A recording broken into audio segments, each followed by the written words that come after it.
ജില്ലയിൽ ഇപ്പോൾ റെഡ് അലേർട്ടാണ്. ശക്തമായ മഴ, അതിശക്തമായ മഴയാണ് ജില്ലയിൽ തുടർന്നുകൊണ്ടിരിക്കുന്നത്. ജില്ലയിലെ പല മേഖലകളിലും വെള്ളക്കെട്ട് രൂപപ്പെട്ടിട്ടുണ്ട്.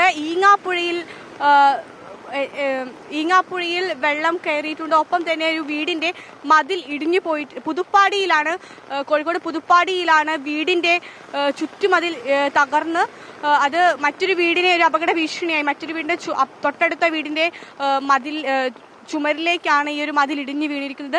ഇപ്പോൾ ഞാൻ നിൽക്കുന്നത് കോഴിക്കോട് പാലാഴി ഹൈലൈറ്റ് മാളിലേക്ക് പോകുന്ന MLA റോഡിലാണ്. ഇവിടെ വെള്ളം കയറിയ അവസ്ഥയാണുള്ളത്. ഇവിടെ ഇപ്പോൾ ഒരു അപകട ഭീഷണി കൂടിയും ഈ ഒരു സ്ഥലത്ത് തുടരുന്നുണ്ട് എന്നാണ് നമ്മളിപ്പോൾ ഇവിടെ എത്തിയപ്പോൾ അറിയുന്നത്. ഇവിടെ ഒരു കാന ഉണ്ട്. ഈ കാന ഡ്രെയിനേജിനെ മൂടിയില്ല. ഇതൊരു വളരെ അപകടം പിടിച്ച ഒരു അവസ്ഥയാണ് ഇവിടെ ഉള്ളത്. ഇവിടെ വെള്ളം കയറി ഇവിടെ പരിചയമില്ലാത്ത ഒരാൾ വന്നു കഴിഞ്ഞാൽ ഈ ഒരു സ്ഥലത്ത് ഇപ്പോൾ നമ്മൾ കാണുന്ന ഈ ഒരു സ്ഥലത്ത് ഇതൊരു കാനയാണ്. ഇതൊരു നാട്ടുകാരനാണ് നമ്മോടൊപ്പം ചേരുന്നത്. ഇതിന്റെ ആഴം നമുക്ക് കാണാൻ കഴിയും. ഇത്രത്തോളം ആഴത്തിൽ ഇവിടെ കാനയാണുള്ളത്. ഇവിടെ പരിചയമില്ലാത്ത ഒരാൾ ഈ സ്ഥലത്ത് വന്നു കഴിഞ്ഞാൽ ഇതൊരു വളരെ അപകടത്തിലേക്ക് നയിക്കുന്ന ഒരു സ്ഥലമായിട്ടാണ് ഇപ്പോൾ ഇത് തുടർന്നുകൊണ്ടിരിക്കുന്നത്. ഇവിടെ നമുക്ക് നാട്ടുകാരെ നമ്മോടൊപ്പം ചേരുന്നുണ്ട്. ചേട്ടാ, ഇവിടെ മഴ ഇപ്പോഴും ഉള്ളത് തന്നെയാണ്? ഇത്രയും വെള്ളം കയറാറുണ്ട്? എല്ലാ വർഷവും ഇത് തന്നെയാണ് സ്ഥിതി. ഞാൻ ഇവിടെ 35 വർഷമായി താമസം. എല്ലാ വർഷവും മഴയാകുമ്പോൾ ഒറ്റ മഴയ്ക്ക് തന്നെ ഇവിടെ വെള്ളം മുഴുവൻ കയറും. പിന്നെ അതുമല്ല, ഇനിയുള്ള വർഷം കൂടുതലേ ആവുള്ളൂ. കാരണം വെച്ചാൽ ഇതിപ്പോൾ വേണ്ടാത്തൊരു വർക്കാണ് ഇത്. 2 ആള് ഡ്രെയിനേജിൽ വീണ് മരിച്ചെന്ന് പറഞ്ഞിട്ടാണ് ഈ കംപ്ലീറ്റ് കോവൂര് പാലാഴി MLA റോഡ് മുഴുവൻ വേലി വെച്ചിട്ടുണ്ട്. കമ്പി വേലി വെച്ചിട്ടുണ്ട്.